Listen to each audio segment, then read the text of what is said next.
போயிட்டு பூமிக்குள்ள எப்பவுமே காந்த ஆற்றல் இப்படி தான் போயிட்டு இப்படி போயிட்டு இங்கே வந்து இப்படி போகும் இப்படி வரும் இந்த பூமி. இது என்ன மாதிரி இருக்குது? ஒரு பாம்பு பாருங்க. அவ்வளோதான். அதைத்தான் பாம்பு பத்திரிக்கை இவங்க எடுத்துக்கணும். அதை தான் சொன்னாங்க, கரையில் மந்திரம் சொல்கிறவங்க வெறும் கரையில் உட்காரக்கூடாது. ஏன்னா இங்கே இருக்கிற காந்த ஆற்றல் திரும்பி என்ன பண்ணிடும்? இவன்கிட்ட இருக்கிறத விட இங்கே இருக்கிறது அதிகம் தானே. எப்போவுமே அதிகமாக இருக்கிறது கம்மியாக இருக்கிறத இழுக்கும். அதனால தான் ஒரு குறிப்பு வச்சு உட்காருங்கன்னு சொல்கிறது. அப்போது ஒரு மந்திரமோ தியானமோ செய்கிறதுக்கு பூமியில் உட்காரும்போது, தர மேலே உட்காரும் போது அது என்ன ஆகுது? இங்கே இருக்கிற மின்காந்த ஆற்றல், இது இரும்பு கரண்டை கடத்துமா? இரும்புலேயே கரண்டு போகுமா? அவ்வளோதாங்க. இது போய் இந்த இரும்பு என்னாகுதுன்னா அயகாந்தமாக மாறும்.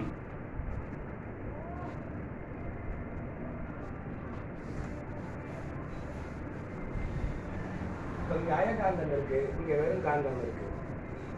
அயகாந்தத்தை நோக்கி தானாக காந்தம் நகர்ந்து வரும். இதான் அவசியம். புரியுத ப்ராசஸ் என்னங்க? எல்லாமே இங்க இயற்கையில உடம்புக்குள்ளார நடத்துற விஷயங்கள் தான். எல்லாம் எதனால? பஞ்சபூத இயக்கங்களால. சரி, எல்லா நேரத்திலையும் உட்கார்ந்து மந்திரம் சொன்னா இந்த மின்காந்த ஆற்றல் வந்துருமா? ஏறாது. இந்த மனுஷன் இருக்கிறா இல்லையா, இவனோட உடம்புல ஒரு காந்த சக்தி இருக்கும், ஒரு ஈர்ப்பு சக்தி இருக்கும். இந்த ஈர்ப்பு சக்தி எங்க எப்படி தெரியும் நமக்கு? அதுக்கு தான் காலக்கணிதம்னு தெரியும். இவனோட இது ஒரு பஞ்சபூதத்துல ஒரு பூதத்துல இயங்கிட்டு இருக்கும் இவனோட உடம்பு. இந்த பஞ்சபூதத்தோட இந்த மின்காந்த அலைகள் ஒத்து போற நேரத்துல செய்யும் போதுதான் இங்க போகும். இல்ல நீங்க ஆப்போசிட்டா நேரத்துல செஞ்சீங்க, உங்களுக்கு இருக்கிறது வெளியே. நீங்க பலமா இருந்தா நீங்க நிறைய இடத்த ஜெயிக்க முடியும். உங்க எதிரி பலமா இருந்தா இதுதான் கான்செப்ட். இதுலதான் வாதம் இருக்கு, இதுலதான் வைத்தியம் இருக்குது, இதுலதான் எல்லாமே இருக்கு, மாந்திரிகம் எல்லாமே இதுக்குள்ள. இந்த அடிப்படை உங்களுக்கு புரிஞ்சிருச்சுன்னா நீங்க நல்லா யோசிங்க, கொஞ்ச நேரம் உட்காந்து கூட யோசிங்க.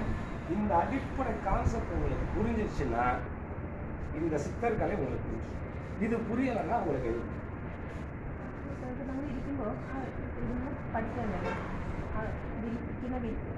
അത് മിൻകാന്ത അലയെ അട്രാക്ട് ചെയ്യാൻ പറ്റുന്ന സംഭവമാണ് പെട്ടെന്ന് ശരീരത്തിലേക്ക് അത് കയറും. அதுதான் சொன்னது. அதுக்கு தான் சொல்றது, முதல்ல நீங்க தெரிஞ்சுக்கிறது, இங்க நிறைய மின்காந்த ஆற்றல் பூமியில ஃபுல்லா இருக்குது. அதுல எந்த மாற்றமும் தான் இல்லை. இந்த மனுஷனுக்கு எடுக்க முடியுமா? முடியும். எப்ப எடுக்குது? இவனுடைய காந்த அலைகளும் பூமியில இயங்கக்கூடிய காந்த அலைகளும் ஒரே நேர்கோட்டில் இருக்கும்போது மட்டும்தான் இழுக்க முடியும். அது அந்த டைம் எப்படி? அதுதான், அதுக்கு தான் காலக்கணிதம் கற்றுக்கணும். அதை பற்றியெல்லாம் நம்ம பார்ப்போம். அந்த பேசிக் ஃபுல்லாக தெரிஞ்சுக்கிறதுக்கு தான் இந்த 2 நாள்.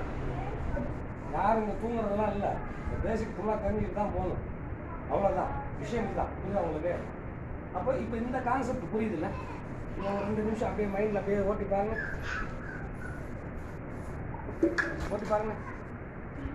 இப்போ நிறைய சந்தேகம் வரணும்.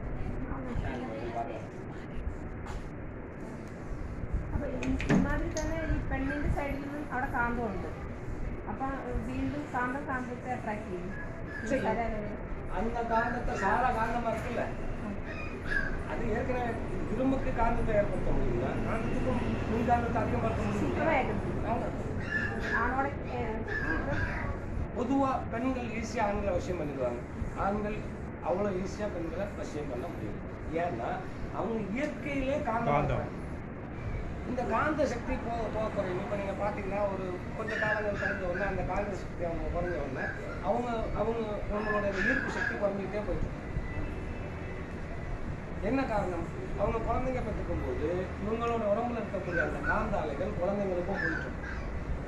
ஸோ இவங்களுக்கு அந்த காந்த சக்தி உடம்புல குறைஞ்சிட்டு. அதுக்காகத்தான் என்ன சொல்கிறேன்னா, காந்த சக்தி இருக்கக்கூடிய பொருள்களை குழந்தை சாப்பிட்றது, மையா பயன்படுத்துறது, தைலமாக பயன்படுத்துறது, இதெல்லாம் செய்யும் போது அவங்களுக்கு ஈஸியாக. ஸோ இதுதான் கான்செப்ட். இதை பாருங்கள், நல்லா கவனிங்க. உங்களுக்கு என்ன புரிஞ்சிச்சு புரியலன்னு சொல்லுங்கள்.